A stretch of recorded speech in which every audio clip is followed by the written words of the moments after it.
Hola, soy Doménica Vallejo y esto es Mentorea, un espacio de autoconocimiento para el desarrollo personal. Hola a todos, ¿cómo están? Bienvenidos a un nuevo episodio de Mentorea Podcast. Este es el episodio número 142 y el día de hoy vamos a estar conversando sobre si nuestra niñez define nuestro futuro. ¿Y por qué les traigo este episodio y cómo así me inspiré en el tema? Pues hace algunas semanas he regresado a leer el mensaje de los sabios de Brian Weiss, si así se llama el libro. Y me ha llamado la verdad bastante la atención los aprendizajes que me ha dejado el libro. Todavía no lo termino. De hecho, la primera vez que lo escuché tampoco lo terminé. Pero este momento de mi vida creo que lo necesito más que nunca y estoy aprendiendo muchísimo sobre el libro. Entonces quería compartir con ustedes todos los aprendizajes que he podido sacar de cómo nuestra niñez sí tiene un impacto directo sobre nuestro futuro. Y también darles la esperanza de que podemos hacer algo al respecto, que no simplemente porque hemos tenido una niñez muy compleja, eso significa que el resto de nuestra vida, pues de cierta forma estamos tatuados para actuar de una u otra forma, ¿no? Entonces, sí quería traerles el episodio de hoy, hablar un poco sobre la importancia de los primeros años de vida. De hecho, ustedes ya me habrán escuchado en este podcast decir que desde los 0 hasta los 7 años nosotros estamos en estados de conciencia teta, THATA, y absorbemos todos como esponjas. Y es solo, creo, cuando eres mamá o papá, que te das cuenta del impacto que tienen tus acciones sobre tus hijos.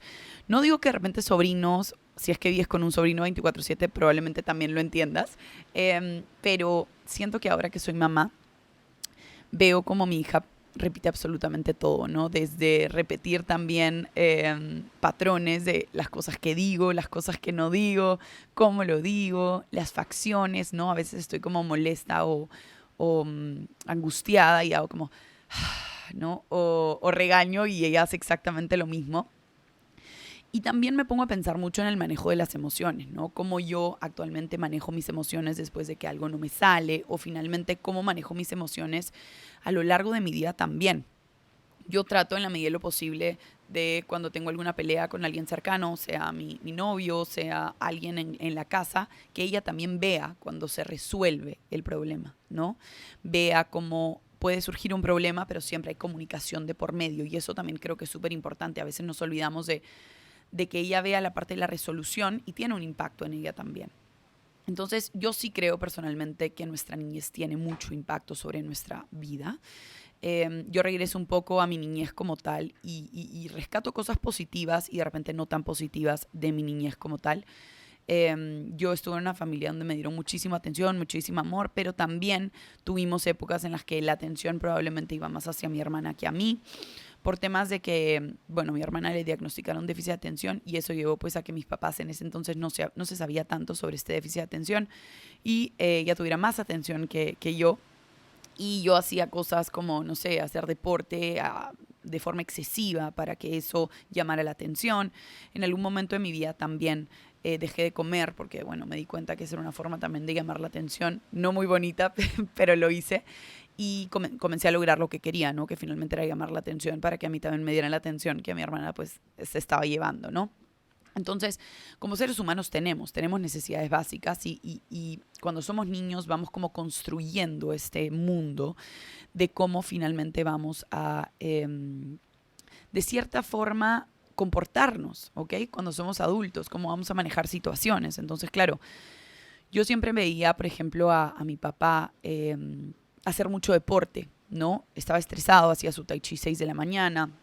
Mi mamá de repente lloraba, tenía otros canales de desfogue, ¿no? Entonces yo fui aprendiendo un poco de eso y hoy en día creo que tengo un poco de los dos. Mi papá utilizaba mucho el silencio, utilizaba mucho la reflexión, utilizaba mucho el tiempo a solas y hoy en día yo también comparto esas prácticas. De hecho, esta semana, porque estoy grabando el episodio hoy lunes que se sube, me estoy yendo a Cusco a hacer una especie de autorretiro de silencio de 2 días, de 48 horas, donde busco también descansar, encontrar respuestas que probablemente en el ruido no encuentro, encontrarme más conmigo misma. La maternidad, ya lo he dicho en otros episodios, es súper compleja y a veces no se habla de este tema, ¿no? Entonces, nuevamente, regresar a mí, que fue el episodio 139, si no me equivoco, 140.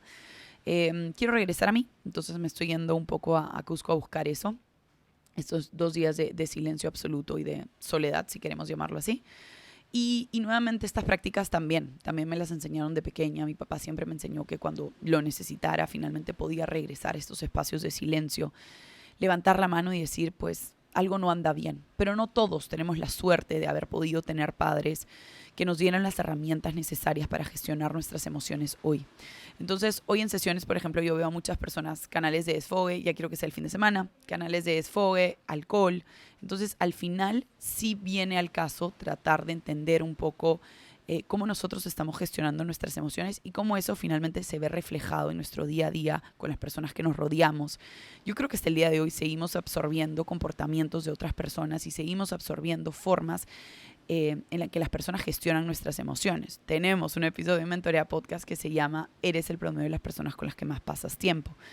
Y finalmente creo, por más de que la niñez haya marcado como una especie de tatuaje en nosotros, haya como sí, implantado ciertas formas de actuar, de gestionar emociones, creo que sí aún tenemos una influencia directa de las personas con las que nos rodeamos. Entonces creo que también es importante analizar no solamente nuestra niñez, sino también las personas con las que más frecuentamos y qué energía tienen esas personas. Si son personas que saben gestionar sus emociones, si son personas que las gestionan a través del alcohol, a través de las drogas, a través de conductas que no les hacen bien. En algún momento de mi vida llevé el deporte a un extremo, muchos años de mi vida, y eso también era un canal de desfogue para mí, era una forma de gestionar emociones, probablemente un extremo que me llevó a lesionarme muchísimo. Pero nuevamente, yo veía a mi papá de chica hacer de lunes a domingo tai chi 6 a.m. y pues para mí era normal, cuando probablemente para otras personas no es normal. Y en algún momento de mi vida mi papá lo dejó y sí vi un cambio en él, en cómo sus formas de actuar no eran las mismas. Entonces, claro, era como su no negociable.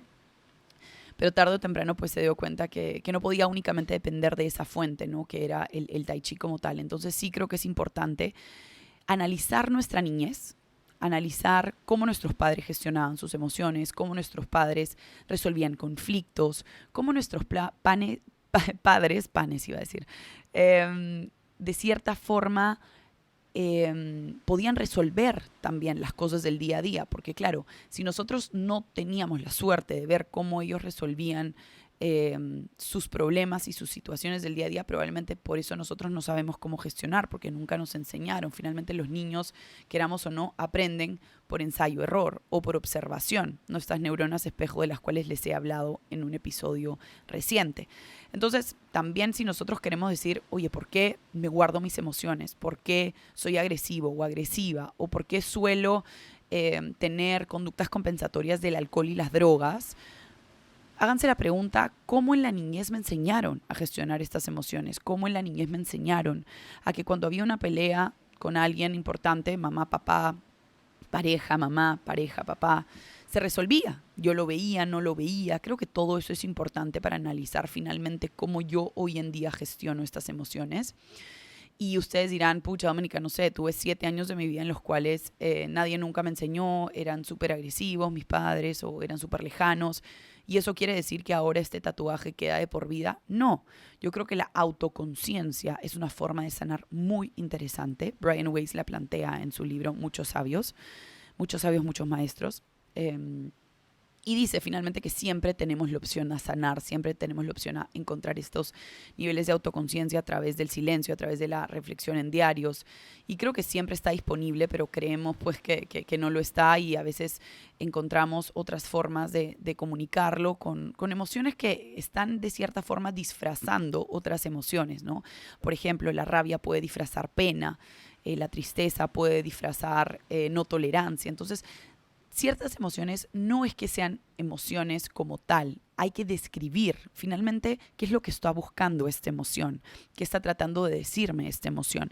Yo creo que en las emociones hay mucha información de cierta forma inconsciente que nosotros podemos analizar. Y definitivamente la niñez tiene un impacto sobre nuestro futuro, sobre todo en cómo moldeamos y definimos ciertas cosas en nuestra vida, el éxito, la pareja, cómo buscamos la pareja, si queremos o no hijos, cómo finalmente también vamos criando a nuestros hijos, ¿no? Tenemos la suerte de tener muchísimos recursos hoy en día, como la terapia, como el poder de la vulnerabilidad, como el hablar. Hoy día se habla de maternar y no se habla de maternar sola, se habla de maternar en comunidad. Hay muchos podcasts, muchas chicas, muchas bloggers que hablan de la maternidad tal y como es y no te la muestran como un color de rosa como solían presentarla, o sea, es súper dura. Y hay mujeres que la pasan bien y súper bien, y hay mujeres que la pasan mal y súper mal, y hay un poquito de las dos. Y finalmente también es la idea de no porque tuve una niñez compleja significa que mi futuro va a ser complejo también o me va a costar el futuro debido al tatuaje de mi niñez y cómo me enseñaron a gestionar mis emociones. Eso no es simplemente poner una excusa y ponerte en modo víctima de, ay, tuve una niñez compleja, entonces ahora mi futuro no va a ser de éxito. Y no es así. Y no es así. Yo creo que tenemos muchas herramientas y muchos recursos. Siempre podemos levantar la mano y decir las cosas no están bien. Llámese a nuestra pareja, llámese a amigos. Y si no somos muy sociables y no tenemos pareja, siempre tenemos muchísimos recursos en internet también. Entonces, al final, yo les diría, para sacar un poco aprendizajes concretos de este episodio, analicen su niñez. Comiencen a, de cierta forma, imaginarse la niñez como una especie de rompecabezas en el que ustedes tienen que ir armando qué pasó, por qué pasó esto, conozcan la historia de sus abuelos, de sus papás, de sus tíos, de sus hermanos también, cómo gestionaron su niñez, porque claramente a veces nos acordamos de algunas cosas y a veces no tanto de otras, y es importante construir este rompecabezas porque nos va a ayudar a entender por qué gestionamos las cosas de la forma que gestionamos hoy en día. Emociones, situaciones, definiciones de lo que es la vida. Se van a dar cuenta que probablemente estén persiguiendo una vida que no es suya. Probablemente estén persiguiendo una vida que pertenezca, valga la redundancia, a sus padres, a su cultura, a su sociedad, a experiencias pasadas. Entonces, tómense la chamba, el trabajo, como decimos aquí en Perú, la chamba, el trabajo, de analizar familia, situaciones, experiencias, sociedad, cultura, tu niñez, eventos como que te marcaron o marcaron a la familia. Haz ese trabajo y estoy segura que vas a encontrar cosas que te van a ayudar a evolucionar como ser humano, evolucionar como persona, encontrar respuestas que a veces no encontramos en el ruido, no encontramos en el caos. Y sí, definitivamente da miedo explorar todo esto, pero no por miedo te vas a impedir de vivir la vida que quieres vivir.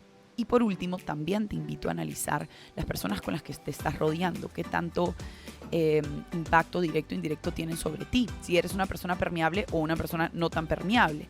¿Y de qué depende eso? También depende mucho de nuestra autoestima, ¿no? Entonces también analiza cómo son las personas que te rodean. Son personas que te están ayudando a gestionar bien tus emociones, a definir lo que es éxito, a definir qué es felicidad, o simplemente te están ayudando o están definiendo la vida por ti.